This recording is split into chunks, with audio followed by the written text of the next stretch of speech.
Hey Planet Poke people, what's going on? I'm Diogen Z and it's time to play Pokemon Conquest. You ready for domination? I know I am. Fontaine, it's home to lots of water types. So, as it makes sense, elementally so, fire types won't do well here. But grass and electric do pretty darn good. And since we haven't had any access to electric types because we don't have any kingdoms that possess them, our grass types from the Greenleaf Kingdom will do just fine. The Kingdom of Fontaine. You wish to challenge me to battle? And what might your name be? So, you're Diogen Z. I'd heard that Aurora had a new warlord. But I always thought that we'd meet on the battlefield in Aurora. Ha, well, never mind. A battle is a battle no matter where it takes place. Indeed, Motochika, indeed. Ho, we dwarf his power majorly. This is going to be a piece of cake. Yeah, we'll show you indubitably what we're made of. A strong team of mostly grass types. 2 normal types, but I can hear the rhythm of fate. Yeah, is it a dire rhythm? Kind of a rhythm that sounds like nails on a chalkboard. The spirit of water gushes forth. Shall we commence? And here is the game-changing element of Motochika's map. What's going on? There's water everywhere!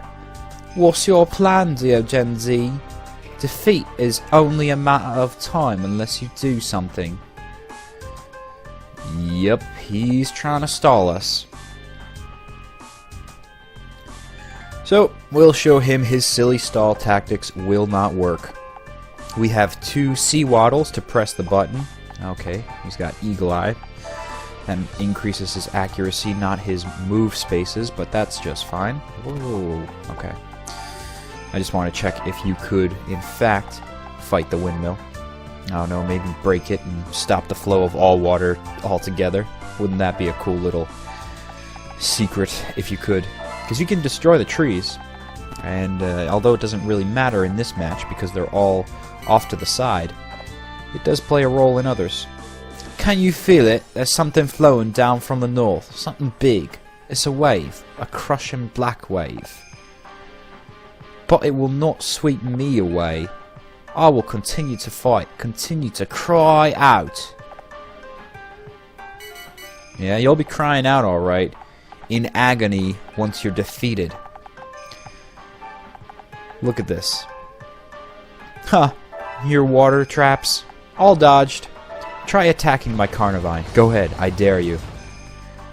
Your silly little water guns and bubbles won't do anything to me. Oh, and look at that. Eevee's already on the other side of your map too. Looks like your little waterway trap failed, Motochika.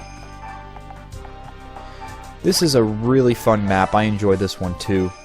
The mechanics of button pressing is important here, and a good way to make sure that Motochika's army... Oh, you wish to resist. Excellent. The way that Motochika's army tries to mess with you is by separating your team onto either side, getting you trapped in the canals. And what happens when you are trapped in there, your team gets thrown out and thrown into damage. I was born a warrior with talent to communicate with Pokemon. It is time to prove that I am worthy to stand in this army. Yeah, go ahead, push that button, watch what happens. Watch what happens. My most vital player is already on your side of the map, and there's no stopping Carnivine. Of course, I would like to attack... Ooh, solid hit there, Eevee. Motochika first. So we can knock his team out in... half his team out in one hit. That is absolutely beautiful. I cannot even hope to live up to your excellence. So, this is it. Yep, that's all. That's all she wrote, Motochika. You lost as soon as I caught that Carnivine. Simple as that. That's why I highly recommended it in the previous episode to get yourselves a Carnivine. was because of that little floating ability of itself that it had. It's great. It's amazing. And I plan to use Carnivine for more battles in the future. Because Motochika's tactics completely fell flat on their face when the buttons didn't even matter. I really believe I could have just entered this match with Carnivine alone and kicked tail. In fact, it's too bad this is, already recorded, because that would have been a fun thing to do. Just a test to see if I could do it. Well, I do have a save state. Maybe I'll go back and I'll do a little bit of a bonus thing where I defeat Motochika with only Carnivine. That sounds like fun. Sounds like a plan, man. I want the presents. Give me some boxes. Alright, 70 gold. Now, let's see what happens. Oh, we gotta press the other button. Because your team does get thrown out, and it gets damage, whoever was sitting in the canal. But I'm not certain to where you get thrown. In this case, we were okay with Jigglypuff. She was far in enough to be thrown onto the enemy's area. But sometimes you'll be tossed into that little island with that water fountain on it, which is funny because this place is called Fontaine, sort of like a play off a fountain. And if you stand right next to it, imagine that as a D-pad square area. If you stand in that square area, you're going to be hit with water. Oh, 115 damage. That's brutal. Oh, nice. And we got the Cerulean Grace. The castle is ours! Victory! So if you do get tossed onto that island, word of advice, go in between the D-pad formation. This way you don't take damage while you wait for your team members to press the button once more and get on to the other side. Alright, so again, we defeated the Warlord first within under 4 turns, and we didn't get him, but all his army men. You won fair and square. The kingdom of Fontaine is yours. But even though my castle is lost, my Pokemon will never leave me. Together, we will continue to resist the tides of fate. You do that. Alright, we've got a bunch of water Pokemon on our side now. That's excellent. I think we're going to put them up in the Ignis Kingdom. This way they could do their training to the max.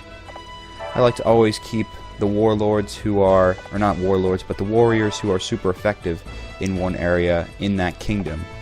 This way their training goes swifter. Oh, Lord Diogenzi, congratulations. You don't seem too happy. You've heard the stories too, haven't you, Lord Diogenzi? The legendary Pokemon is said to appear before the one who conquers all the kingdoms. The truth is, right now, Ransei is on the brink of destruction. Far to the north of Aurora, a certain warlord had set out on the road to conquest. His name was Nobunaga. His stated aim was to conquer all of the kingdoms and destroy Ransei.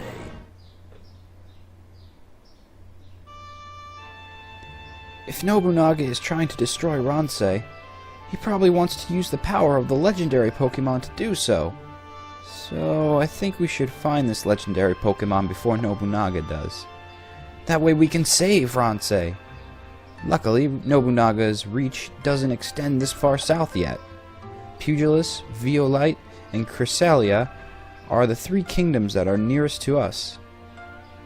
Each of their warlords is famed far and wide for their courage and strength. If we could get them to join us, our army would be truly formidable. Indeed it would. Indeed it would. So, Nobunaga just wants to use the power of the legendary Pokemon to pulverize this place. Does he have any escape plan for when this is all up in flames, or is he just gonna sit laughing at his work. Alright, so in the next episode, guys, we are going to train up before we head out to these kingdoms, because as Oichi is suggesting here, they are formidable, and fighting types are super effective against my Eevee and her Jigglypuff. So we're going to have to do something to counteract that. What that something is, I'm not sure, but we'll find out next time in my Pokemon Conquest walkthrough.